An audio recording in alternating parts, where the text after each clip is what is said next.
नमस्कार दोस्तों आज हम पढ़ेंगे 10th क्लास की विज्ञान का पहले चैप्टर के क्वेश्चन आंसर। तो पहले ही पार्ट का क्वेश्चन आंसर के पहला क्वेश्चन क्या है इसका, नीचे दी गई अभिक्रिया के संबंध में कौन सा कथन असत्य है। जब लेड ऑक्साइड की अभिक्रिया कार्बन से कराएंगे तो क्या बनेगा, लेड प्लस कार्बन डाइऑक्साइड। तो देखो इसमें शीशा, पहला ऑप्शन क्या दे रखा है, शीशा अपचयित हो रहा है। शीशा नहीं हो रहा, क्या हो रहा है, ये वाला लेड ऑक्साइड हो रहा है। ये हमारा क्वेश्चन गलत है ये वाला।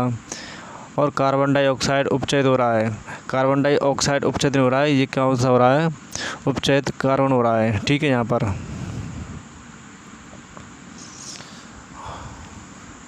अब देखो यहाँ क्या कह रहा है, कार्बन उपचयित हो रहा है, ये सत्य है हमारा।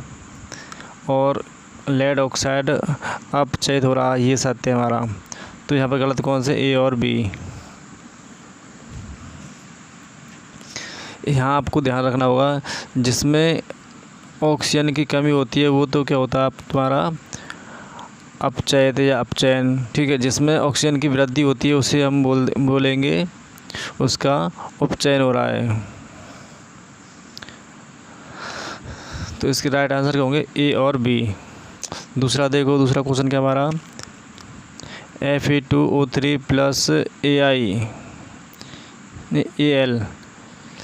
की अभिक्रिया, ये क्या है हमारा, फेरस ऑक्साइड की अभिक्रिया एल्यूमिनियम से कराएंगे तो क्या बनेगा, एल्यूमिनियम ऑक्साइड प्लस आयरन बनेगा इसका। तो ऊपर दी गई अभिक्रिया किस प्रकार की है। देखो यहाँ पर अभिक्रिया कौन सी है, ये वाली। देखो यहाँ पर जो है ये आयरन और ये क्या एल्युमिनियम, ये एल्युमिनियम ने आयरन को यहाँ पर से क्या कर दिया है, विस्थापित कर दिया है। तो यहाँ पर क्या आया है, O3 प्लस और ये क्या आयरन बाहर निकल गया है। तो ये कौन सी अभिक्रिया हमारी, विस्थापन अभिक्रिया है। ये वाला एग्जाम में आ चुका है, माध्यमिक शिक्षा बोर्ड मॉडल पेपर का आ चुका है वाला 2021-22 में। अब देखो तीसरा क्वेश्चन है इसका। तीसरा क्वेश्चन क्या कह रहा है, लौह चूर्ण पर तनु हाइड्रोक्लोरिक अम्ल डालने से क्या होता है। सही उत्तर पर निशान लगाइए। देखो हाइड्रोजन गैस एवं आयरन क्लोराइड बनता है। हाँ यही सही है हमारा, हाइड्रोजन गैस और आयरन क्लोराइड बनता है। अब देखो ये कौन सा है हमारा, चौथा क्वेश्चन क्या कह रहा है, संतुलित रासायनिक समीकरण क्या है। रासायनिक समीकरण को संतुलित करना क्यों आवश्यक है। ये हमारा मॉडल पेपर में आ चुका है माध्यमिक शिक्षा बोर्ड में 2021-22 में। देखो क्यों आवश्यक है संतुलित रासायनिक समीकरण।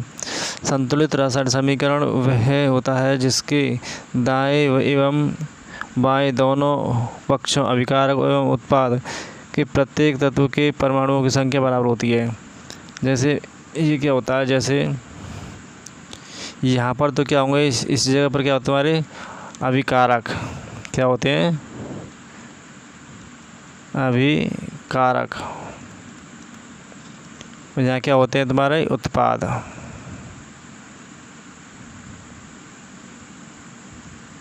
ठीक है, यहाँ पर जो तत्व परमाणु की संख्या होगी अभिकारक में, ऐसे उत्पाद में, तो दोनों का मान क्या होगा, बराबर होना चाहिए।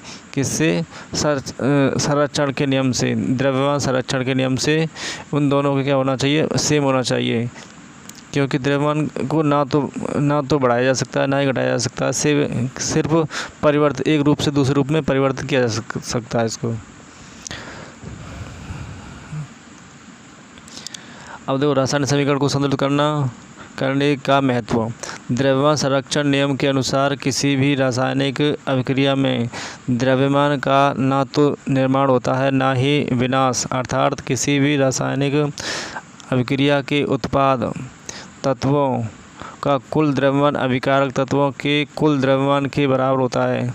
अतः रासायनिक अभिक्रिया के पहले एवं उसके पश्चात प्रत्येक तत्व के परमाणुओं की संख्या समान होती है। इसलिए कंकाली समीकरण को संतुलित करना आवश्यक है। जैसे आयरन की अपक्रिया जब जल से कराएंगे तो क्या बनेगा, आयरन, ये भाप, ये क्या जल का क्या है, भाप है वाली, जब क्या बनेगा, आयरन ऑक्साइड बनेगी और हाइड्रोजन गैस बाहर निकलेगी। ये तो हमारा क्या कंकाली समीकरण। क्योंकि यहाँ पर देखो आयरन के यहाँ पर एक तत्व है, यहाँ पर कितने हैं, 3 है, यहाँ हाइड्रोजन के 2 है, यहाँ हाइड्रोजन 2 है, यहाँ ऑक्सीजन के एक है, यहाँ पर ऑक्सीजन कितने 4, यहाँ पर क्या है, आयरन और ऑक्सीजन क्या संतुलित नहीं है। संतुलित करने के लिए हम क्या करेंगे, यहाँ पर देखो 3 यहाँ पर इसके आगे लगाया है और 4 इसके आगे लगाया है, तो देखो और 4 इसके आगे लगाया है, तो देखो सभी समीकरण क्या हुए, हमारा संतुलित हो गया। उपरोक्त अपक्रिया में आयरन जल वाष्प से क्रिया करके आयरन ऑक्साइड हाइड्रोजन गैस बना रहा है। 5वां क्वेश्चन देखो इसका,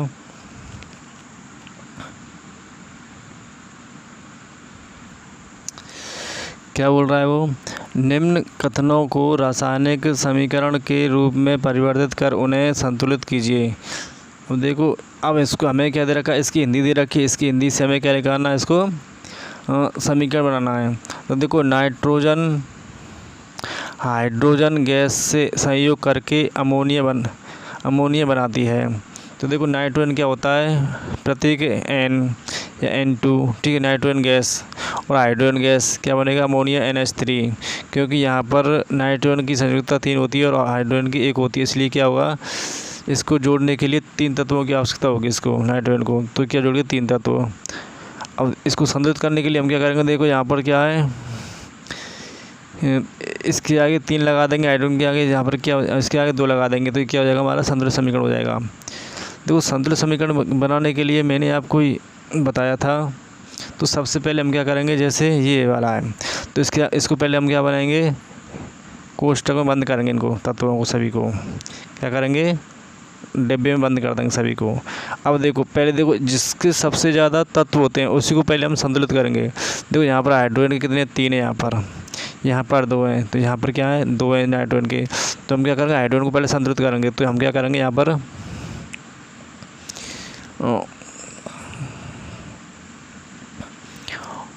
3 लगा दें, यहाँ पर क्या लगाएंगे 3, इसके आगे 3 लगा देंगे तो ये कितने हो गए 6, यहाँ पर कितने हो गए, यहाँ पर 2 हैं, तो यहाँ पर हम इसके आगे 2 लगा देंगे, तो देखो 6 हो गए, यहाँ पर भी 6 हो गए हाइड्रोजन के, यहाँ पर भी कितने हो गए 6, 3 दूनी 6 और 3 दूनी 6, ठीक है। नाइट्रोजन के 2 है, यहाँ पर नाइट्रोजन के 2 हो गए इसमें, ठीक है। ये हमारा हो गया तुम्हारा संतुलित समीकरण। इस प्रकार से आपको संतुलित समीकरण करना होगा। पहले आपको क्या करना पड़ेगा, कंकाली समीकरण लिखना होगा, फिर उसके बाद में आपको उसको समीकरण को डिब्बे में बंद करके उसके आगे गुणांकों को लिखते हैं। इसको देखो, अगला देखो, हाइड्रोजन सल्फाइड गैस का वायु में दहन होने पर जल एवं सल्फर डाइऑक्साइड बनाता है।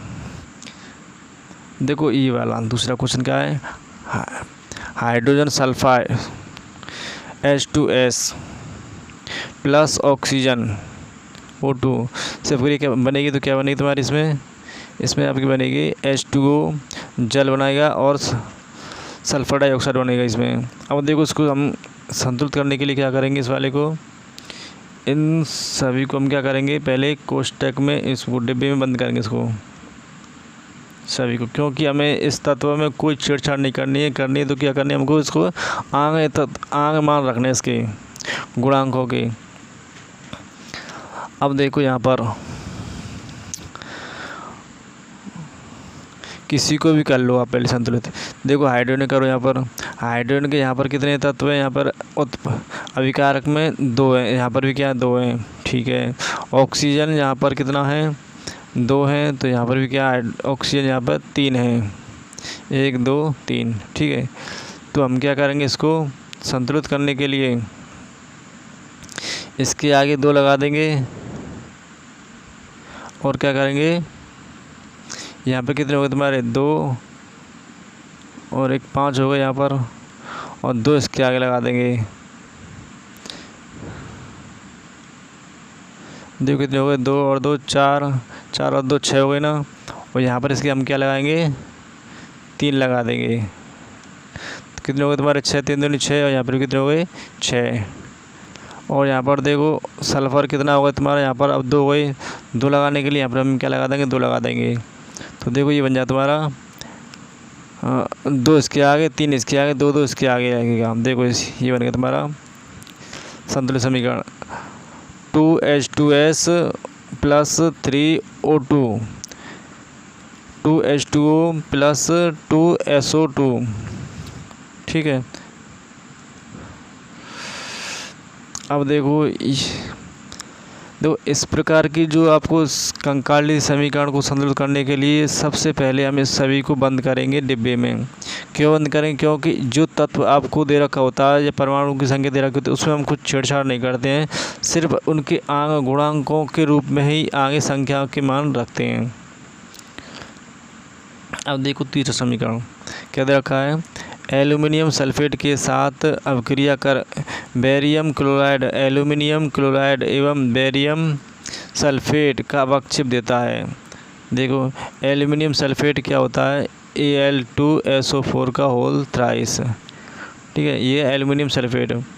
यहाँ पर आपको यहाँ एल्युमिनियम की 3 संयोजकता होती है, इसके 2 तत्व में 3 दूनी 6 हो जाएंगे इसकी संयोजकता, और इसकी कितनी होती है, सल्फर के SO4 की कितनी होती है, इसकी 2 संयोजकता 2 होती है। और इसमें कितने तत्व लिए हैं, 3 तत्व लिए हैं, तो कितने हो जाएगा, 6 हो जाएंगे ये वाली।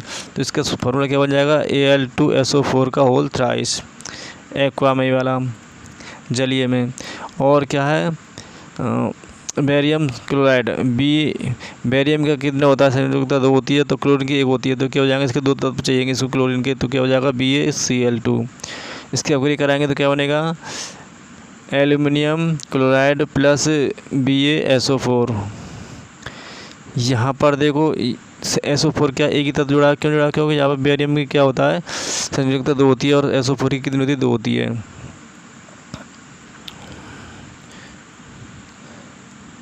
देखो एल्युमिनियम की संयोजकता कितनी होती है, इसकी होती है संयोजकता 3,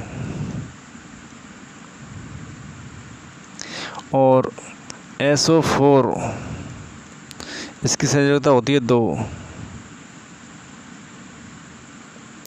कितनी होती है संयोजकता इसकी, 2 होती है।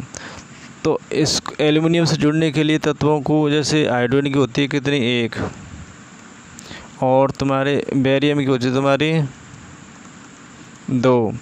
अब देखो एल्युमिनियम को SO4 से जोड़ने के लिए कितनी आवश्यकता होगी, 1 एल्युमिनियम जुड़ेगा तो 3 चाहिए, 3 तो जो है नहीं इसकी, तो क्या होंगे इसके 3, इसको 3 तत्व ले लेते हैं इसकी SO4 के, और इसके कितने ले लेंगे, 2। तो देखो 3 दूनी 6 और 3 दूनी 6। ठीक है, तो इसलिए ये लिया है हमारा तत्व बनेगा। ऐसे क्लोरीन में कितना होता है, 1 होता है, संयोजकता कितनी होती है, 1 होती है Cl की संयोजकता, इसलिए बेरियम कितनी होता है, 2 होती है। इसको जोड़ने के लिए क्या बनेगा, इसका Cl2, 2 क्लोरीन की आवश्यकता होगी। ऐसे यहाँ पर एल्युमिनियम के तत्व कितने, एल्युमिनियम के यहाँ पर कितने चाहिएंगे, यहाँ पर क्लोरीन के 3 चाहिएंगे इसको जोड़ने के लिए, और BaSO4 को क्या 1 चाहिएगा, SO4 इसमें 1 ही है जुड़ा हुआ है। अब देखो अगला, अब इसको हम संतुलित कैसे करेंगे। देखो अब सबसे पहले हम इसको क्या करेंगे, इनको डिब्बों में बंद करेंगे सबसे पहले।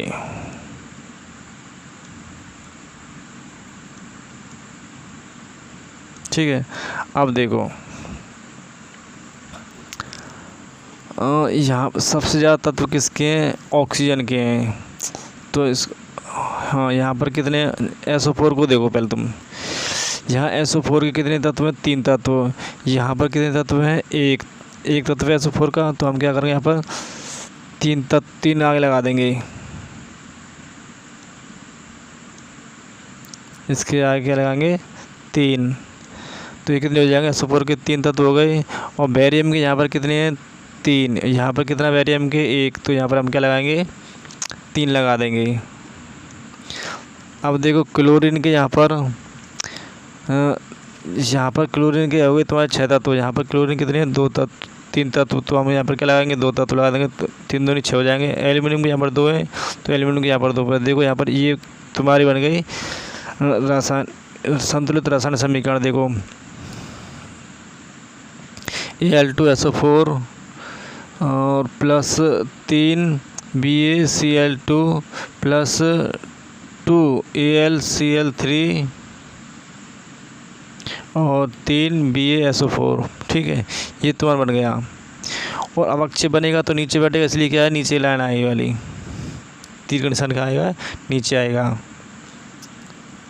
अगला देखो क्या कह रहा है वो, पोटेशियम धातु जल के साथ अभिक्रिया करके पोटेशियम हाइड्रोक्साइड एवं हाइड्रोजन गैस देती है। देखो पोटेशियम का प्रतीक क्या होता है, के, और जल से अभिक्रिया कर रहे हैं तो क्या बनेगा, जल का H2O लिक्विड में, और क्या बनेगा, potassium hydroxide plus H2 gas बाहर निकलेगी। अब देखो इसमें पोटेशियम सांद्रता 1 होती है तो इसलिए, और OH की सांद्रता क्या होती है, 1 होती है, और यहाँ पर हाइड्रोजन की सांद्रता 1 होती है तो यहाँ पर क्या जुड़ जाएगा, हाइड्रोजन क्या बाहर निकल जाएगी। अब देखो इसको हम संतुलित समीकरण कैसे करेंगे, सबसे पहले हम क्या करेंगे, इनको डिब्बे में बंद करेंगे सभी को।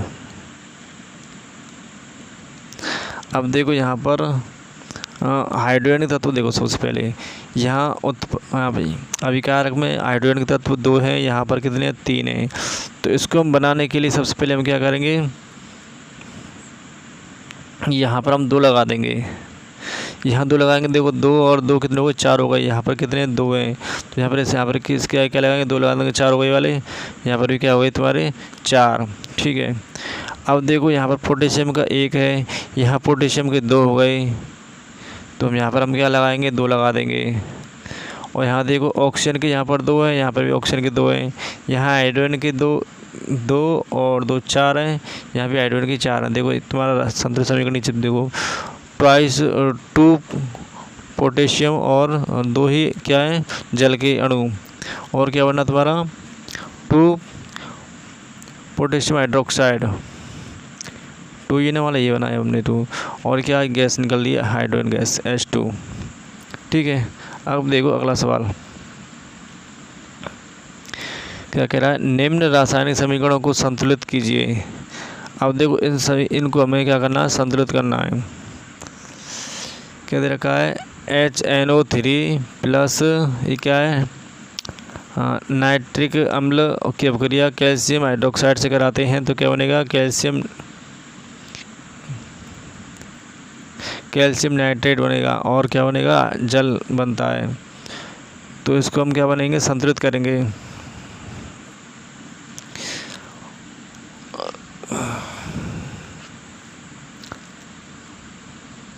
देखो इसको सबसे पहले हम क्या करेंगे, इसके आगे इसको देखो, यहीं पर देखो इसको, ये क्या दे रखा है,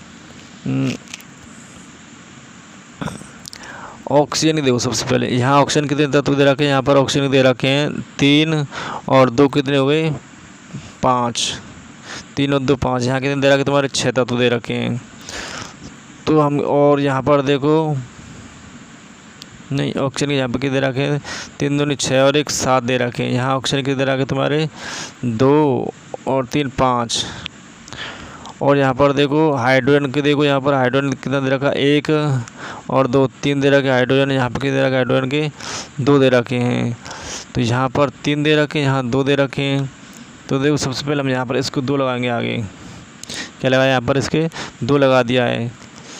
तो देखो यहाँ पर हाइड्रोजन कितने हो गए तुम्हारे, 2 और 2 कितने हो गए, 4 हाइड्रोजन के। यहाँ पर कितने हो गए, हाइड्रोजन के 2 दे रखे, 2 इसके आगे लगा दिए हमने। यहाँ पर 4 हो गए हाइड्रोजन के, यहाँ पर कितने हो गए, हाइड्रोजन के 4 तत्व। ठीक है, और देखो नाइट्रोजन के 1 तत्व हो गए, यहाँ पर 2 तत्व हो गए नाइट्रोजन के, यहाँ पर कितने हैं, 2 तत्व। ऑक्सीजन के यहाँ पर कितने हो गए, 3 दूनी 6 और 2 8, यहाँ पे देखो 3 दूनी 6 और 2 8। ठीक है, कैल्शियम का 1 तत्व, कैल्शियम 1 तत्व। ठीक है, ये तुम्हारा गया रासायनिक संतुलित समीकरण। अब देखो दूसरा, देखो सोडियम हाइड्रोक्साइड की अभिक्रिया सल्फ्यूरिक अम्ल से कराएंगे H2SO4 से, तो क्या बनेगा, सोडियम सल्फेट प्लस क्या बनेगा, जल बनेगा। देखो इसको हम संतुलित कैसे करेंगे, अब इसी में देख लो, इस वाले में कि यहाँ पर देखो तुम्हारे सोडियम का कितना बन रहा है, 1 तत्व बन रहा है, 1 तत्व यहाँ पर और यहाँ पर कितने हैं, 2 हैं, तो हम क्या करेंगे, इसके आगे 2 लगा देंगे। ठीक है, 2 लगा दिए यहाँ पर इसके आगे। और यहाँ पर देखो, अब देखो ऑक्सीजन एच को देखो, पहले यहाँ पर क्या लगा दी हमने, 2 लगा दी इसके आगे। तो यहाँ पर कितने हो गए तुम्हारे, 2 और 2 4 हो गए। यहाँ पर ऑक्सीजन नहीं, वो हाइड्रोजन 4 हो गए। यहाँ पर कितने हैं तुम्हारे, 2 ही दे रखा है, तो इसके आगे हम क्या लगाएंगे, 2 लगा दिया, तो यहाँ पे 4 हो गए हाइड्रोजन के। यहाँ पे क्या हो गए, 4। यहाँ ऑक्सीजन कितने हो गए, 2 और 4 6। यहाँ पे देखो 4 और 2 6। ठीक है, यहाँ सोडियम को 2, यहाँ पे सोडियम को 2। ठीक है, ये हो गया तुम्हारा संतुलित समीकरण। अब देखो अगला सवाल, देखो उसमें क्या दे रखा है, सोडियम क्लोराइड की अपक्रिया जब सिल्वर नाइट्रेट से कराएंगे तो क्या बनेगा, silver chloride plus sodium nitrate बनेगा। अब देखो इसको संतुलित कैसे करेंगे। सबसे पहले देखो तुम, यहाँ पर क्या दे रखा है, सोडियम 1 दे रखा है, यहाँ पे सोडियम क्या 1 दे रखा है। ठीक है, यहाँ क्लोरीन का तत्व 1 दे रखा है, यहाँ भी क्लोरीन का तत्व 1 दे रखा है। ठीक है, यहाँ सिल्वर 1 दे रखा है, यहाँ भी सिल्वर 1 दे रखा है। यहाँ NO3, ये तो क्या संतुलित समीकरण हमारा वाला है, इसमें कुछ लिखने की आवश्यकता ही नहीं है, संतुलित समीकरण वाला हमारा। अगला देखो सवाल डी, बेरियम क्लोराइड की अपक्रिया जब सल्फ्यूरिक अम्ल से कराएंगे तो क्या बनेगा, बेरियम सल्फेट प्लस हाइड्रोक्लोरिक अम्ल। अब देखो इसको संतुलित करने के लिए, यहाँ बेरियम का एक तत्व है, यहाँ पे क्या 1 तत्व है। ठीक है, यहाँ क्लोरीन का 2 तत्व है, यहाँ पे क्लोरीन का क्या 1 तत्व है। तो हम क्या करेंगे, यहाँ पर 2 लगा देंगे इसके आगे। क्या लगाएंगे आगे, इसके आगे 2 लगा देंगे। यहाँ पर 2 लगा दिए इसके आगे,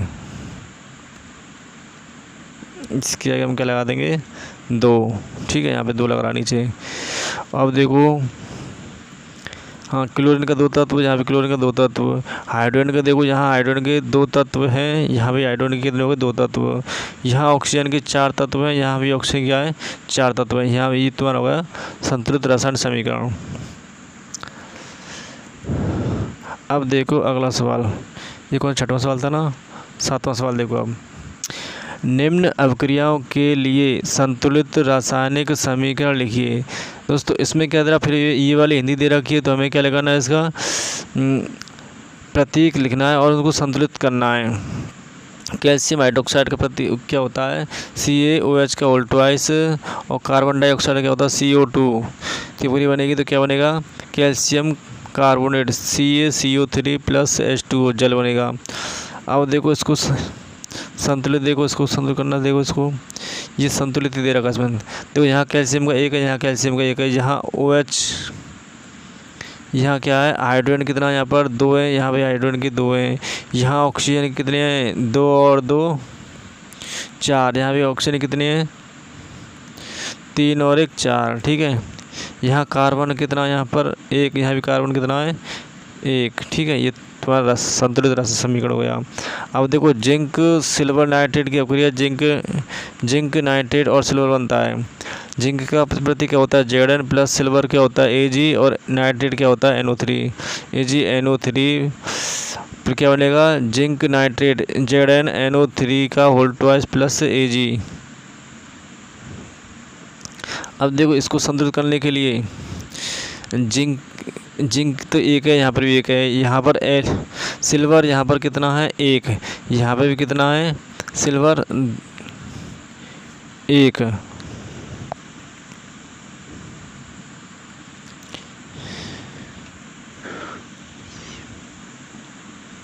यहाँ NO2, हाँ यहाँ NO3, यहाँ पर 2 है, NO3 के यहाँ पर 2 लगाने के लिए यहाँ पर 2 लगाया, इसलिए यहाँ पर क्या लगा दिया, 2 यहाँ पर लगा दिया सिल्वर के आगे। ठीक है, ये तुम्हारा बन गया संतुलित समीकरण।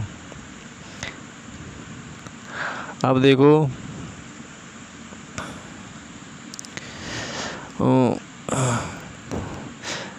हाँ ये वाला हो गया तुम्हारा सी।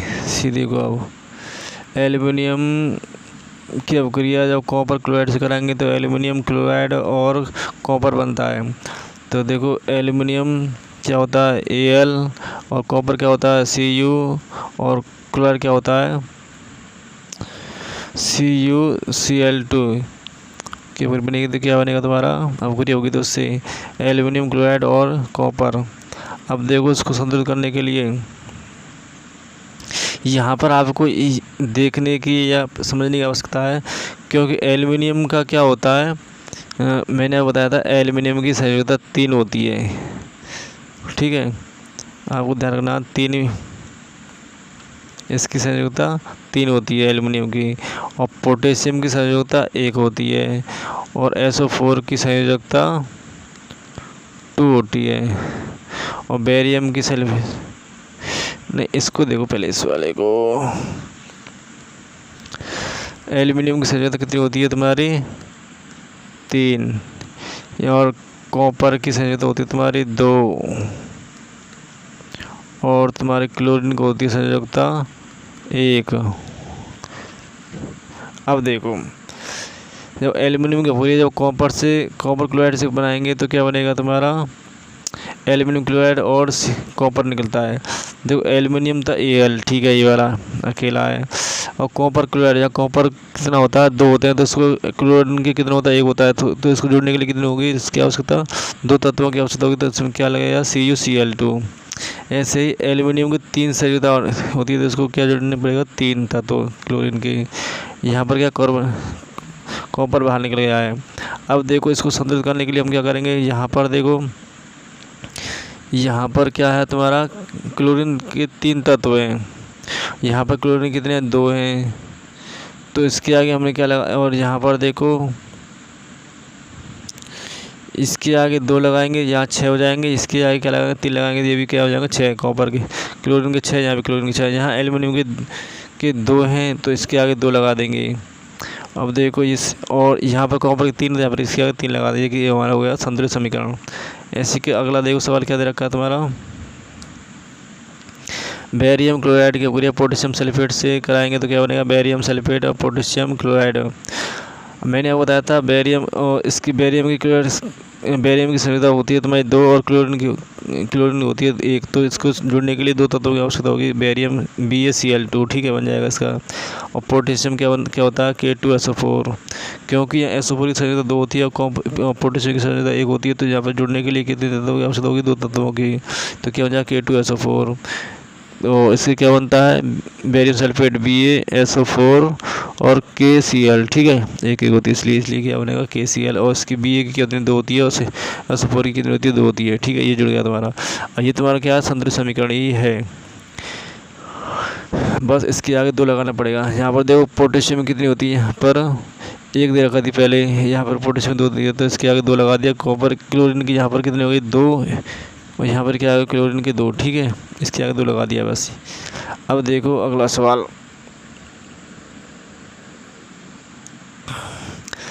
8वां सवाल क्या कह रहा है,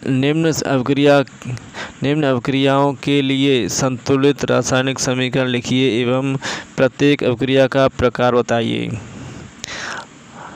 पोटेशियम ब्रोमाइड की अभिक्रिया बेरियम आयोडाइड से कराने पर क्या बनता है, पोटेशियम आयोडाइड और बेरियम ब्रोमाइड बनता है।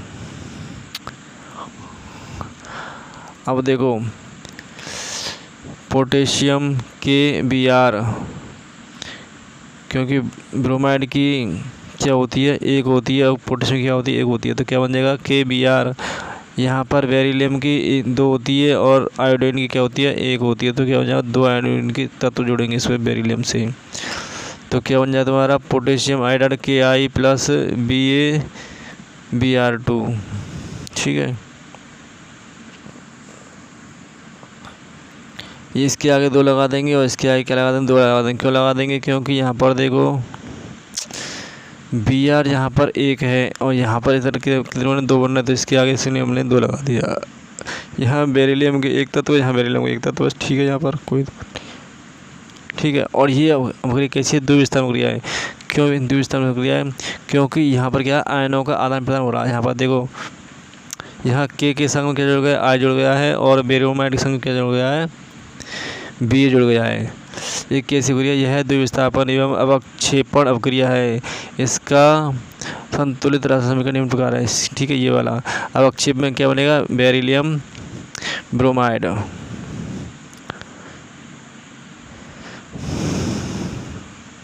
अगला सवाल देखो, जिंक कार्बोनेट की अभिक्रिया जिंक कराएंगे तो क्या बनता है, ये बनता है जिंक ऑक्साइड और कार्बन डाइऑक्साइड निकलती है। देखो ये वाली जिंक से क्या बन रहा है, Zn, जिंक कार्बोनेट क्या होता है, ZnCO3। तो इसकी हम अभिक्रिया कराएंगे तो क्या बनता है तुम्हारा बनेगा ZnO+CO2। अब देखो यहाँ पर एक तत्व से कितने तत्व बन रहे हैं, 2 तत्व बन के आ रहे हैं।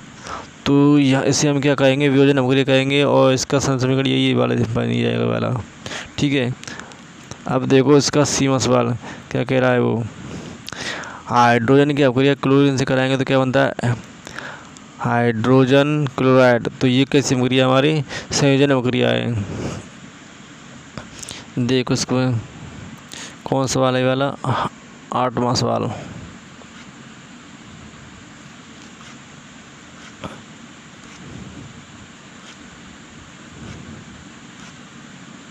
देखो यह संयोजन अभिक्रिया का उदाहरण है। इसका संतुलित रासायनिक समीकरण निम्न प्रकार है। देखो H2 गैस प्लस Cl2 बनाएंगे क्या बनेगा, 2HCl। ठीक है, और वो भी क्या सी अभिक्रिया है तुम्हारी, ये डीमा सवाल तो दे रखा है, क्या दे रखा है डीमा सवाल तुम्हारी में,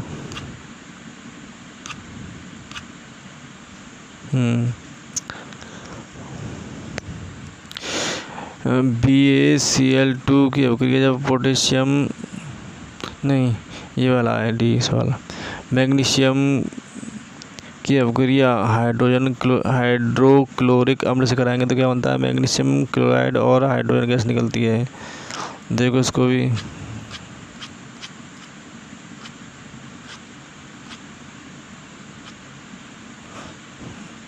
यह विस्तार अभिक्रिया है। इसका संतुलन निम्न प्रकार। देखो मैग्नीशियम और हाइड्रोक्लोरिक अम्ल जुड़ करके क्या बन रहा है तुम्हारा,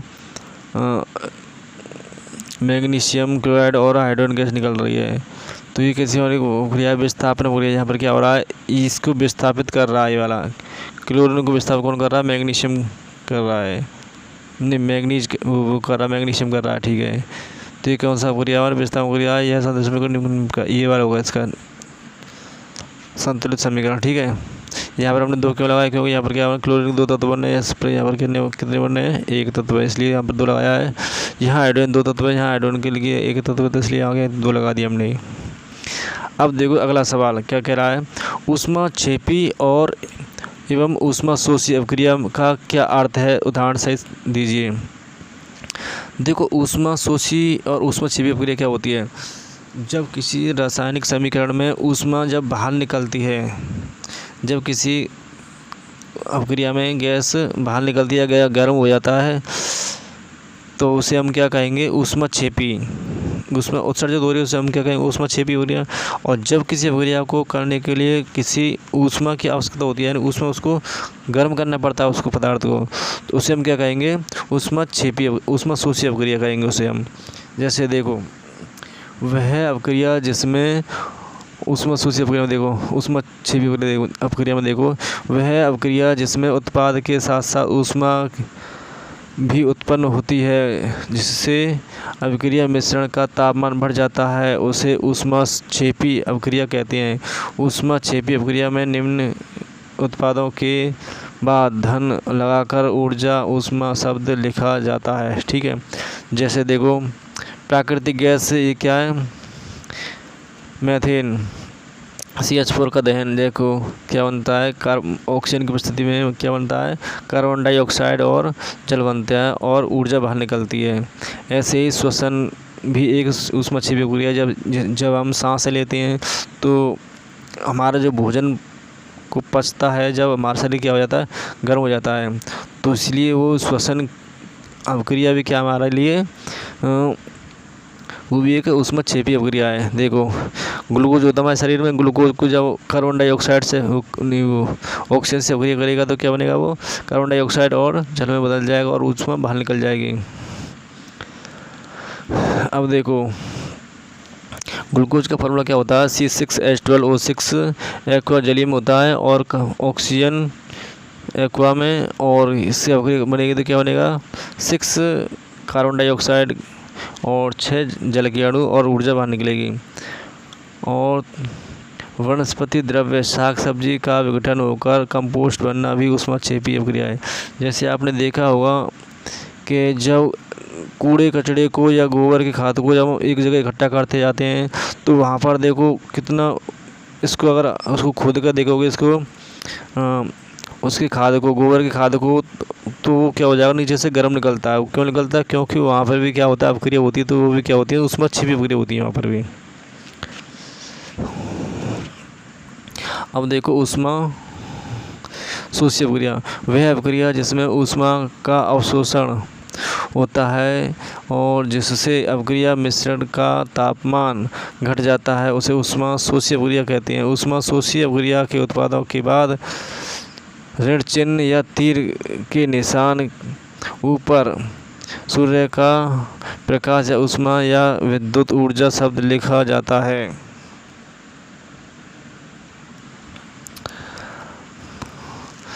देखो नाइट्रोजन और व ऑक्सीजन गैस को ताप या ऊष्मा देकर नाइट्रिक ऑक्साइड NO को बनाना।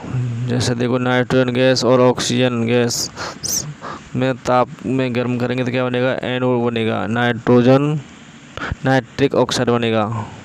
ऐसी शर्करा का जल में विलयन बनाना।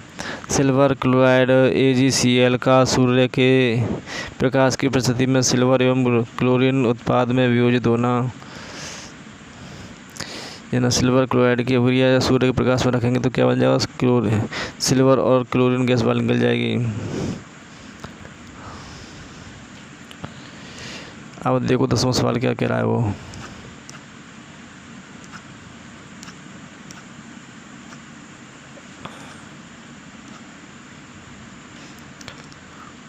ऊष्मा श्वसन को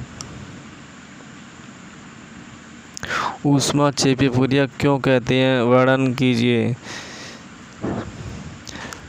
सभी प्राणियों को जीवित रहने के लिए ऊष्मा ऊर्जा की आवश्यकता होती है, उन्हें भोजन से प्राप्त होती है। पाचन क्रिया के समय खाद्य पदार्थ छोटे छोटे टुकड़ों में विभक्त हो जाता है।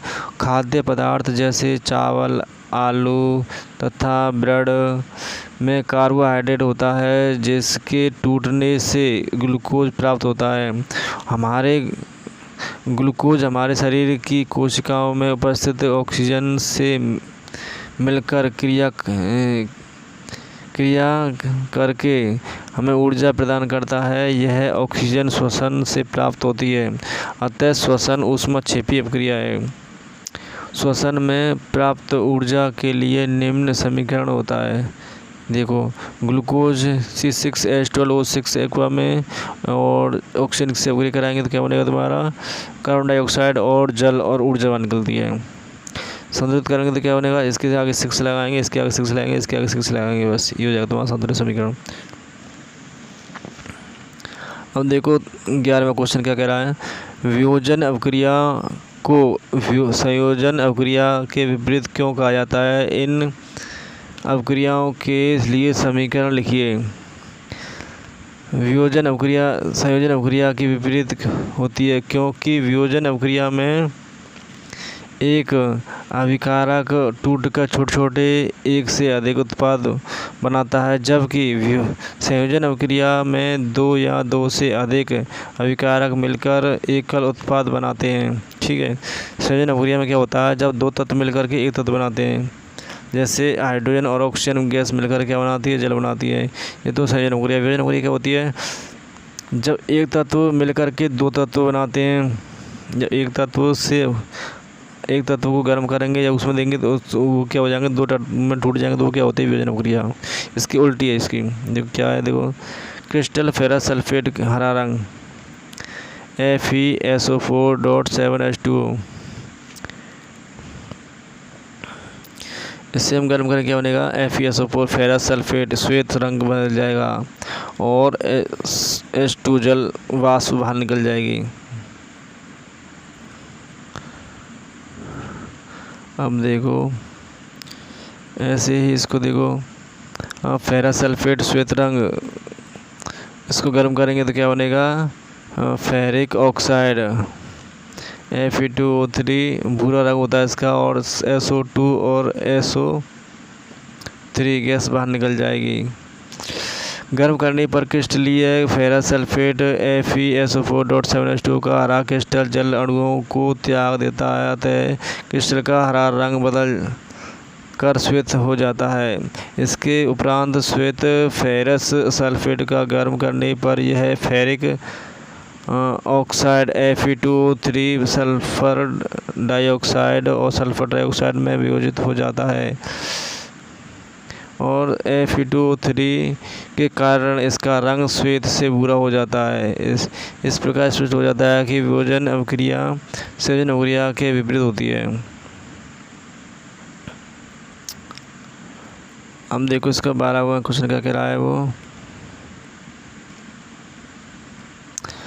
उन वियोजन अभिक्रियाओं के एक एक समीकरण लिखिए जिनमें ऊष्मा, प्रकाश, विद्युत के रूप में ऊर्जा प्रदान की जाती है।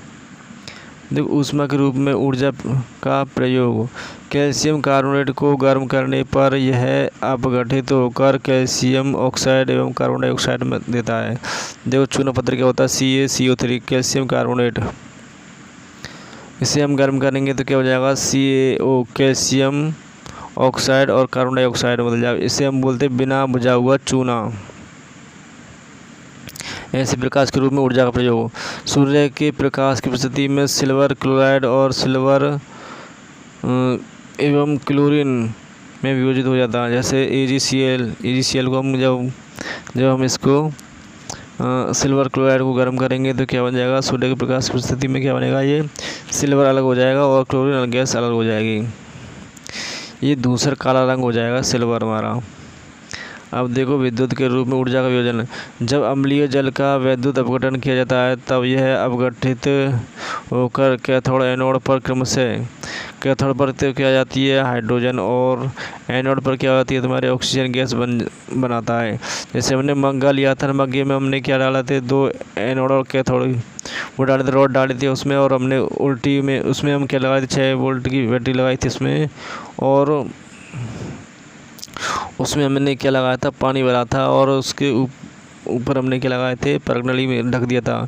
तो आपने देखा होगा तो कैथोड में तो हाइड्रोजन गैस निकल रही थी और एनोड में क्या लग रही थी, ऑक्सीजन गैस। अब देखो जल का विद्युत ऊर्जा।